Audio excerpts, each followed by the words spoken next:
அகிலம் நியூஸ் நேயர்களுக்கு வணக்கம். இன்று இரவு நேர பிரதான செய்திகள். முதலில் தலைப்புச் செய்திகள். முன்னாள் ஜனாதிபதிகளின் வீடுகளுக்கான செலவினங்களை வெளியிட்ட ஜனாதிபதி. சிக்கப்போகும் நாமல் ஆரம்பமான விசாரணை, நீதிமன்றில் அறிவிப்பு.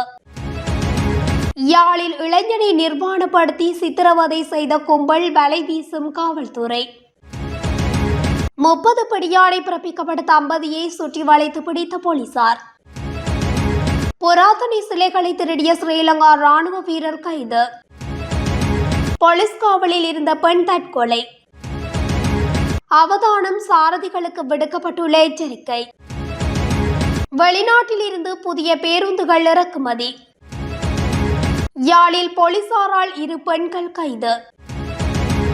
நெல் உற்பத்தியின் பற்றாக்குறையே அரிசி தட்டுப்பாட்டுக்கு முக்கிய காரணம். தொடர்வன விரிவான செய்திகள்.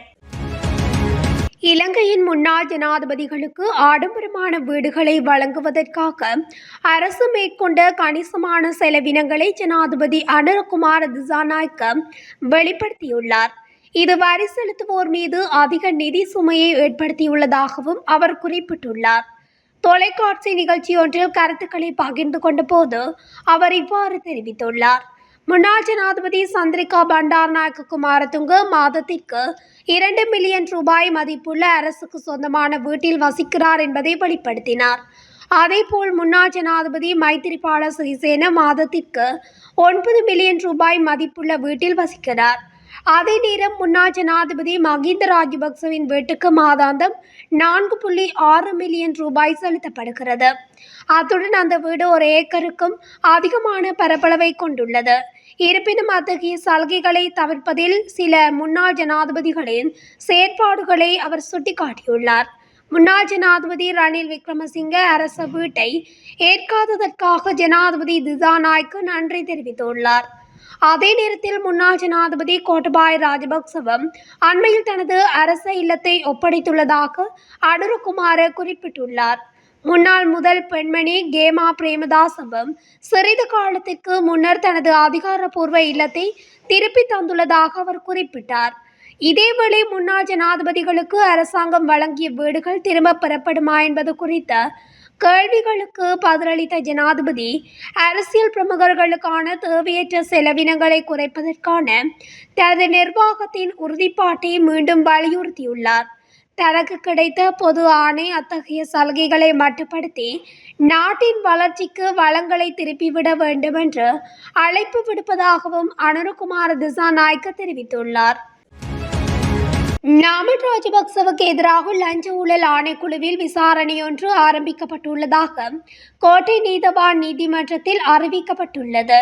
கொழும்பு கோட்டையில் உள்ள கிறிஸ் டிரான்ஸ்பெர்க் சதுக்கத்தில் 4.3 ஏக்கர் நிலத்தை குத்தகைக்கு எடுத்ததில் 70 மில்லியன் நிதி முறைகேடுகள் நடந்ததாக கூறப்படும் வழக்கு இன்று கோட்டை நீதவான் நீதிமன்றத்தில் மீண்டும் விசாரணைக்கு எடுத்துக் கொள்ளப்பட்டுள்ளது. இதேவேளை விசாரணைக்காக குறித்த வழக்கின் பிரதிவாதியாக குறிப்பிடப்பட்ட பொதுஜன பெரமுன நாடாளுமன்ற உறுப்பினர் நாமல் ராஜபக்சவும் இன்று வழக்கு விசாரணைக்காக நீதிமன்றில் முன்னிலையாகியுள்ளார். இதன்போது இந்த சம்பவம் தொடர்பாக நாடாளுமன்ற உறுப்பினர் நாமல் ராஜபக்சவுக்கு எதிராக லஞ்ச ஊழல் ஆணைக்குழு தனி விசாரணையை ஆரம்பித்துள்ளதாக விசாரணை அதிகாரிகள் நீதிமன்றத்தில் தெரிவித்துள்ளனர். அதன்படி முன்வைக்கப்பட்ட முன்மொழிவுகளை பரிசீலித்த கோட்டை நீதவான் நெலுப்புலி லங்காபுர கிரிஷ் நிதி மோசடி தொடர்பாக குற்றப்புலனாய்வு துறையால் தனது நீதிமன்றத்தில் நடத்தப்பட்டு வரும் வழக்கை ஜூன் 4ஆம் தேதி சட்ட அதிபரின் ஆலோசனைக்காக மீண்டும் விசாரணைக்கு எடுத்துக்கொள்ள உத்தரவிட்டுள்ளார். யாழ்ப்பாணத்தில் இளைஞர் ஒருவரை கும்பலொன்று நிர்வாணமாக்கி சித்திரவதை செய்த சம்பவத்தில் ஒருவர் கைது செய்யப்பட்டுள்ளதுடன் ஏனையவர்களை கோப்பாய் காவல்துறையினர் கைது செய்வதற்கு நடவடிக்கை முன்னெடுத்துள்ளனர். 2 குடும்பங்களுக்கு இடையிலான பிரச்சினையில் இனுவில் பகுதியைச் சேர்ந்த இளைஞனை அவரது தாய்க்கு முன்னால் ஆடைகளை களைந்து நிர்வாணமாக்கி சித்திரவதை புரிந்து கட்டி வைத்து மிக மோசமான முறையில் தாக்குதல்களை மேற்கொண்டுள்ளனர். சித்திரவதை மற்றும் தாக்குதல்களை மேற்கொள்ளும் போது தாக்குதலாளிகள் அவற்றை கையடக்க தொலைபேசியில் வீடியோ மற்றும் புகைப்படங்களை எடுத்துள்ளனர். குறித்த சம்பவத்தில் காயமடைந்த இளைஞன் யாழ் போதனா வைத்தியசாலையில் அனுமதிக்கப்பட்டு சிகிச்சை பெற்று வருவதாக தெரிவிக்கப்படுகின்றது. கோப்பாய் காவல்துறையினர் விசாரணைகளை முன்னெடுத்துள்ள நிலையில் சம்பவத்துடன் தொடர்புடைய ஒருவரை கைது செய்து விசாரணைகளின் பின்னர் யாழ் நீதவான் நீதிமன்றில் முற்படுத்திய நிலையில் சந்தேக நபரை எதிர்வரும் 3ஆம் தேதி வரையில் விளக்கமறியலில் வைக்குமாறு மன்று உத்தரவிட்டுள்ளது. இதேவேளை கைது செய்யப்பட்ட சந்தேக நபரிடம் மேற்கொள்ளப்பட்ட விசாரணைகளின் அடிப்படையில் ஏனைய சந்தேக நபர்களை அடையாளம் கண்டுள்ளதாகவும் இளைஞனை சித்திரவதைக்கு உட்படுத்தப்பட்ட போது எடுக்கப்பட்ட புகைப்படங்கள் மற்றும் காணொலிகள் தமக்கு கிடைக்கப்பெற்றுள்ளதாகவும் கோப்பாய் காவல்துறையினர் தெரிவித்துள்ளனர். வெளிநாடுகளுக்கு ஆட்களை அனுப்புவதாக வாக்குறுதி அளித்து நிதி மோசடி செய்த தம்பதி கைது செய்யப்பட்டுள்ளனர். 30 பிடியாணைகள் பிறப்பிக்கப்பட்ட நிலையில் வவுனியாவில் வீடு ஒன்றில் ஒளிந்திருந்த நிலையில் போலீசாரால் கைது செய்யப்பட்டுள்ளனர். சந்தேக நபர்கள் நேற்று பிற்பகல் கைது செய்யப்பட்டதாகவும் வவுனியா போலீசார் தெரிவித்தனர். இந்த தம்பதியினர் ருமேனியாவில் வேலைக்காக அனுப்புவதாக கூறி சுமார் 30 மில்லியன் ரூபாய் மோசடி செய்ததாக முறைப்பாடுகள் கிடைத்துள்ளது. சந்தேக நபரான தம்பதியினருக்கு எதிராக ஏறாவூர் நீதிமன்றத்தில் 30 பிடியாணைகளும், கணவருக்கு எதிராக 16 பிடியாணைகளும், மனைவிக்கு எதிராக 14 பிடியாணைகளும் உள்ளதாக தெரிய வந்துள்ளது. கைது செய்யப்பட்ட நபர் 55 வயதுடையவர் எனவும் அவரது மனைவி 48 வயதுடைய பெண் எனவும் போலீசார் தெரிவித்தனர். புராதன மதிப்புள்ள சிலைகளை திருடியதாக கூறப்படும் முன்னாள் ராணுவ வீரர் உட்பட 2 கைது செய்யப்பட்டுள்ளதாக களுத்துறை குற்றப்பிரிவு தெரிவித்துள்ளது. கைது செய்யப்பட்ட இருவரும் 39 மற்றும் 25 வயதுடையவர்கள் என்றும் காளி, பத்தேகம மற்றும் கண்டி, கம்பளை ஆகிய பகுதிகளைச் சேர்ந்தவர்கள் என்றும் காவல்துறை தெரிவித்துள்ளது. இங்கிரிய பகுதியில் ஒரு இறையியலாளர் ஒரு கோவிலை கட்டி பராமரித்து வந்ததாகவும் நாட்டின் முக்கிய அரசியல்வாதிகளும் அந்த கோவிலுக்கு சென்று வருவதாகவும் காவல்துறையினர் தெரிவித்துள்ளனர். கொழும்பு மருதானை போலீசாரால் கைது செய்யப்பட்ட பெண்ணொருவர் இன்று அதிகாலை தற்கொலை செய்து கொண்டுள்ளதாக போலீசார் தெரிவிக்கின்றனர். 32 வயதான இந்த பெண் மருதானை போலீசாரால் நேற்று கைது செய்யப்பட்டுள்ளார். இந்நிலையில் இன்று அதிகாலை 4 மணியளவில் போலீஸ் அறையில் தூக்கு போட்டு தற்கொலை செய்து கொண்டுள்ளார். மேலும் சம்பவம் தொடர்பில் போலீசார் விசாரணைகளை மேற்கொண்டு வருகின்றனர்.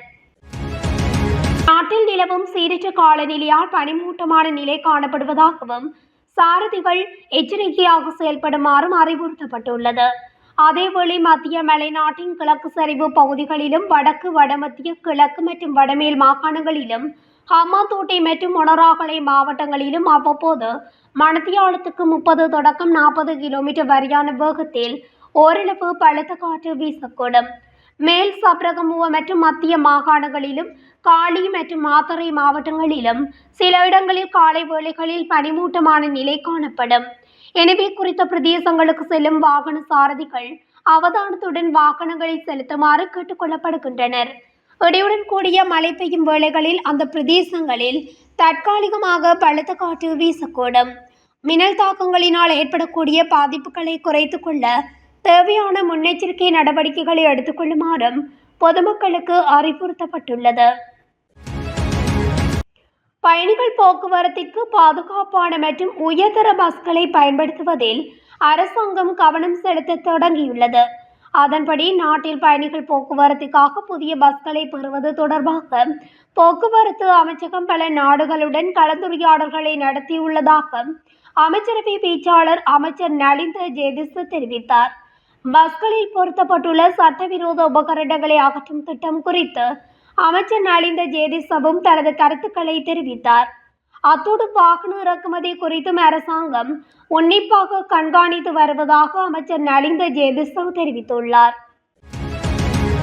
யாழ் வடமராட்சி கிழக்கு மருதங்கேணி தனியார் நிறுவனம் ஒன்றில் அடகு வைக்கப்பட்டுள்ள ஒரு தொகை நகைகள் களவு போன சம்பவம் தொடர்பில் ஊழியர் ஒருவர் கைது செய்யப்பட்டு விளக்கமறியலில் வைக்கப்பட்ட நிலையில் மேலும் 2 மருதங்கேணி போலீசாரால் கைது செய்யப்பட்டுள்ளனர். ரூபாய் 22,50,000 பெறுமதியான தங்க நகைகள் மாயமானது தொடர்பில் விசாரணைகள் முன்னெடுக்கப்பட்டு வந்த நிலையில் இவர்கள் கைது செய்யப்பட்டதுடன் நீதிமன்றத்தில் முற்படுத்த போலீசார் நடவடிக்கை மேற்கொண்டுள்ளனர். நகைகள் மாயமானது குறித்து தமக்கு எதுவும் தெரியாது எனவும் கூறிவரும் குறித்த நிறுவனத்தின் முன்னாள் ஊழியர்கள் உண்மையான குற்றவாளியை போலீசார் கண்டறிந்து தமக்கு நீதியை பெற்றுத்தர வேண்டும் என தெரிவித்து வந்த நிலையிலே 2 யுவதிகள் மீண்டும் போலீசாரால் கைது செய்யப்பட்டுள்ளனர். கடந்த ஆண்டு நெல் உற்பத்தியில் 1 மில்லியன் மெட்ரிக் டன் பற்றாக்குறை ஏற்பட்டமையே அரிசி பற்றாக்குறைக்கு முக்கிய காரணம் என அரச கணக்குகள் பற்றிய குழுவில் வெளிப்படுத்தப்பட்டுள்ளது. விவசாய அமைச்சின் அதிகாரிகள் குறித்த குழுவின் முன் அழைக்கப்பட்ட போது இந்த விடயம் வெளிக்கொணரப்பட்டுள்ளது. சாதாரணமாக பெரும்போக்கத்தில் 4.39 மில்லியன் மெட்ரிக் டன்னும் சிறுபோக பருவத்தில் 1 மில்லியன் மெட்ரிக் டன்னுமாக நெல் உற்பத்தி செய்யப்படுகின்றது. எனினும் கடந்த 2023 தொடக்கம் 2024 ஆண்டில் வருடம் முழுவதும் 4.3 மில்லியன் மெட்ரிக் டன் நெல் மாத்திரமே உற்பத்தி செய்யப்பட்டுள்ளதாக விவசாய அமைச்சின் அதிகாரிகள் சுட்டிக்காட்டியிருந்தனர். இவ்வாறு உற்பத்தியில் குறைவு ஏற்பட்டமைக்கு பருவநிலை மாற்றம் பிரதான காரணமாக அடையாளம் காணப்பட்டுள்ளது. அத்துடன் சில தரப்பினர் நெல்லை கொள்வனவு செய்து சேமித்து வைத்திருந்ததாகவும் அரச கணக்குகள் பற்றிய குழுவின் முன்னிலையில் தெரிய வந்துள்ளது. இத்துடன் அகிலம் நியூஸின் இன்று இரவு நேர பிரதான செய்திகள் நிறைவடைகின்றன. தொடர்ச்சியாக செய்திகளை அறிந்து கொள்ள அகிலம் நியூஸ் ஊடகத்துடன் இணைந்திருங்கள். நன்றி, வணக்கம்.